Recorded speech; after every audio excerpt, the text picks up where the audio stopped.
पूजा गुस्सा से फोन उठाती है। वैसे ही फोन उठता है, उधर से आवाज आती है, जानू तुम कहाँ हो, लग रहा है मुझे छोड़कर कहीं चले गए हो या तुम्हें कोई दूसरी मिल गई है।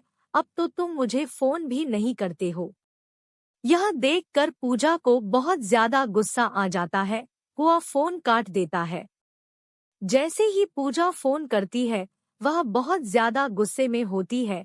वह गाड़ी इधर-उधर और बहुत ही स्पीड चलाने लगती है। गाड़ी स्पीड चलाने के क्रम में उसके सामने एक बहुत बड़ी गाड़ी आती है और पूजा गाड़ी को कंट्रोल नहीं कर पाती है और उस गाड़ी में जाकर टक्कर मार देती है। पूजा जैसे ही गाड़ी को टक्कर मार दी है, वह बेहोश हो जाती है। अब तो पूछा कि बहुत ज्यादा हालत खराब हो गई थी, उसके दिमाग से बहुत ज्यादा खून निकल रहा था, मतलब उसके सर में चोट लगी थी। जैसे ही ऐसी जानकारी पूजा के घर वाले तथा राज को मिलती है, वह तुरंत ही दौड़े दौड़े शहर जाकर अपनी पूजा को उड़ाकर हॉस्पिटल लेकर आता है। हॉस्पिटल ले जाने के क्रम में पूजा की हालत बहुत ज्यादा खराब हो जाती है, जिस कारण से उसे बहुत ज्यादा मात्रा में उसके सर से खून भी निकल रहा था। यह देखकर राज को बहुत ज्यादा फिक्र होने लगी थी, लेकिन फिर भी वह पूजा को संभालकर हॉस्पिटल लेकर गया। हॉस्पिटल लेकर जाने के बाद डॉक्टर ने चेक करता है और कहता है कि इसके दिमाग में चोट आई है, पूजा के दिमागी हालत सही नहीं है। हो भी सकता है यह पूजा को अब कुछ याद भी ना आए और याद आने में कितना दिन लग जाए यह कह भी नहीं सकते हैं। उस समय तक अब तो पीयूष हॉस्पिटल आ चुका था। डॉक्टर की यह बातें सुनकर पीयूष कहता है कि अगर इसे याददाश्त नहीं आएगी तो मैं इससे नहीं रखूंगा। अगर इसकी स्वास्थ्य सही नहीं रहेगी तो यह मेरा कौन सा काम आएगी। इससे बेहतर होगा कि मैं कोई दूसरा शादी कर लूंगा, आप अपना बेटे को देख लीजिए। यह बात पीयूष कहता है पूजा के माता पिता से।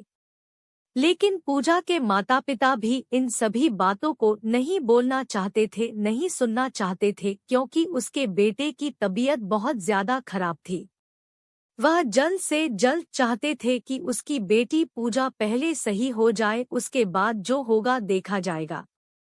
इतना कहते पीयूष कहाँ से चला जाता है और कहता है कि अगर इसकी तबीयत और इसकी दिमागी हालत पूरी तरह से सही हो जाए तो मुझे बता देना।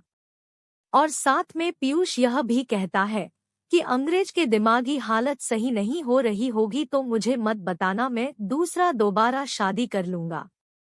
यह सब सुनकर पूजा मन ही मन रो रही थी, लेकिन राज उसे दिलासा दिलाया था कि सब कुछ सही हो जाएगा, तुम बस सही हो जाओ।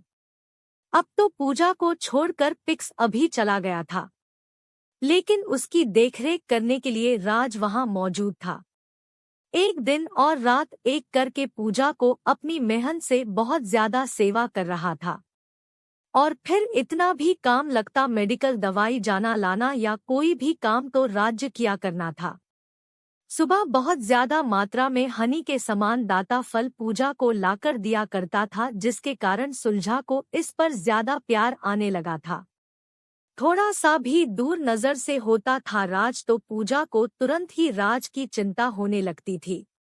लेकिन उसे घरवाले पूजा को कहते हैं कि अब तुम हमेशा राज राज क्यों करते रहती हो, राज तुम्हारा कौन लगता है। राज थोड़ा सा भी सोनी या कोई काम से अपने घर जाता था तो पूजा हमेशा राज को आवाज देने का प्रयास करता रहता था।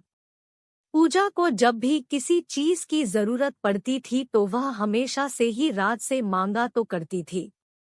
एक दिन जब पूजा अपने माता पिता से कहती है कि राज कहाँ है, बोला हमें उसे बात करनी है, तो पूजा के माता पिता कहता है कि राज की शादी होने वाली है, राज भी अपनी लड़की देखने के लिए बाहर गया हुआ है। इतना सुनते ही पूजा के दिल में घबराहट होने लगती है और कहता है कि मेरा आज को लड़की की क्या जरूरत पड़ी है, आज तो बोल रहा था कि अभी वह शादी नहीं करेगा। फिर उसके माता पिता कहता है कि राज की भी शादी की उम्र हो गई है, उसके माता पिता बोल रही है कि शादी करने के लिए, इसी कारण से राज अपनी लड़की देखने के लिए गांव से बाहर गया हुआ है। फिर वह कहती है कि मुझे उसे जरूरी काम है, उसे जल्दी बोला दो।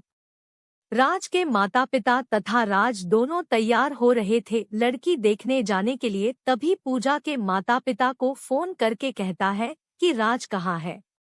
राज के पिताजी कहते हैं कि राज अभी तैयार हो रहा है, उसके बाद हम लोग लड़की देखने के लिए जाएंगे। फिर उसके बाद पूजा के पिताजी कहते हैं कि पूजा राज को खोज रही है, शायद उसे कोई जरूरी काम होगा, इसीलिए राज को थोड़ा सा समय निकालकर बोलना कि पूजा उससे मिलने के लिए चाह रही है और कुछ देर के लिए वह अस्पताल आ जाए, फिर उसके बाद यहाँ से लड़की देखने के लिए जा सकता है। फिर उसके बाद राजा अस्पताल आता है पूजा से मिलने के लिए। उसके बाद पूजा कहती है कि क्या तुम शादी करना चाहते हो मुझसे, क्योंकि पूजा एक दिन राज को अपने रूम में रोते हुए सुन लिया था और वह यह भी जान दे देगी राज मुझसे प्यार करता है। उसके बाद राज कहता है कि मैं तो हमेशा सही तुमसे प्यार करता हूँ, करता था और करता रहूंगा। ऐसे में अगर तुम मुझसे प्यार करती हो तो मुझसे शादी कर सकती हो, वरना मैं अपनी लड़की देखने के लिए मेरे पास था पिता के साथ लड़की देखने जा रहा हूँ। उसके बाद पूजा राज का हाथ पकड़ लेती है और कहती है कि मैं तुम्हारे साथ जीना मरना चाहती हूँ। मैं भी तुमसे बहुत पहले से ही प्यार करती थी, लेकिन मैं अपने प्यार को समझ नहीं पा रही थी। मुझे तो इतना अमीर लड़का चाहिए तो शादी करने के लिए, लेकिन आप मेरा सोच बिल्कुल बदल चुका है। अब मैं तुमसे शादी करने के लिए तैयार हूँ। फिर कुछ दिन बाद पूजा पूरी तरह से ठीक हो जाती है और फिर अपने घर वापस चली जाती है। उसके बाद पूजा के पिताजी उसके माता पिता को बुलाता है और कहता है कि आपके बेटे ने कहा था कि वह पूजा से शादी नहीं करेगा, हम लोग आप सारा रिश्ता तोड़ने वाले हैं। उसके बाद पीयूष माफी मांगता है और कहता है कि मैंने गलती से बोल दिया, तो मुझे लगा था कि अब पूजा सही नहीं होगी, लेकिन अब तो पूजा बिल्कुल सही हो गई है, मुझे ही पूजा को रखने में कोई आपत्ति नहीं है। लेकिन पीयूष की हकीकत जानने के बाद पूजा कहती है कि उसका चक्कर बाकी अन्य लड़कियों से भी चलता है, इस कारण से मैं फिर उसे शादी नहीं कर सकती हूँ। उसके बाद पीयूष बहुत ज्यादा मिन्नतें करता है, लेकिन राज के माता पिता और पूजा के माता पिता नहीं मानते हैं। उसके बाद पूजा अपना रिश्ता सारा उसे तोड़ देती है और दोनों फैमिली के बीच पूरी रिश्ता खत्म हो जाता है। उसके बाद पूजा हो रहा है कि शादी बड़े ही धूमधाम से सभी के आज्ञा के अनुसार होती है। शादी के दिन पूजा और है राज बहुत ज्यादा खुश थे। पूजा को क्या मालूम चल गया था कि पैसा कुछ भी नहीं होता है अगर जिंदगी में प्यार नहीं है तो, क्योंकि पैसा तो कमाया जा सकता है, लेकिन एक अच्छा इंसान जो प्यार करने वाला होता है वह कभी नहीं मिल सकता है। पूजा को यह अच्छी तरह से मालूम हो गया था कि जिसके पास ज्यादा पैसा रहता है वह ज्यादा ही लड़कियों के चक्कर में रहता है, और जो बाहर देश में रहता है वह तो बहुत ज्यादा लड़कियों के चक्कर में रहता है। इसी कारण से वह अपने पड़ोस में रहने वाले राज से शादी करने का फैसला किया था। अब तो शादी करके दोनों अपनी अपनी जिंदगी बहुत अच्छा था, बहुत मस्ती के साथ गुजर रही थी।